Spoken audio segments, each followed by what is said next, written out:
Hello everyone, আসসালামু আলাইকুম। সবারই ঈদ মোবারক। সবাই ভালো আছেন? আলহামদুলিল্লাহ, সবার ঈদ ভালোভাবে কাটতেছে। তো আমি আমার মেয়েদের নিয়ে ৩০০ ফিট নীলা মার্কেট চলে গেছি। ওইখানে যাওয়ার আগে আমার খালামুনির বাসায় গেছি মেয়েদের নিয়ে। তো যাওয়ার পথে আসার সময় ৩০০ ফিট হয়ে নীলা মার্কেট হয়ে আসছি। আমাদের বাসা আবার ৩০০ ফিট পূর্বাচলের পাশাপাশি, এই পাশে নদীর এই পার। তো আমার এই মেয়েটা বলতেছে এই ভাইরাল আইসক্রিম, চকলেট আইসক্রিমটা খাবে। তো আমার কাছে টাকা অল্প ছিল, মানে বিকাশে টাকা উঠাবো। তো পরে আমি ভাবলাম যে না, আইসক্রিম খেতেই হবে, আমার মেয়ে যখন ইচ্ছে করছে খাবে এটা। তারপর আমি বিকাশ থেকে টাকা উঠায় নিয়ে আসলাম। এই যে মেয়ের জন্য আইসক্রিম অর্ডার দিছি, আপু বানাইছে খুব ভালোভাবে। ৩০০ ফিট ওভারব্রিজের নিচের সাইডে ঢুকতে নীলা মার্কেটের পাশেই ভাইরাল আইসক্রিম।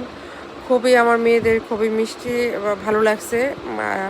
এই চকলেট এইগুলা আইসক্রিমগুলো খুবই মজা লাগছে। আমি একটু খেয়েছি বাসায় এনে।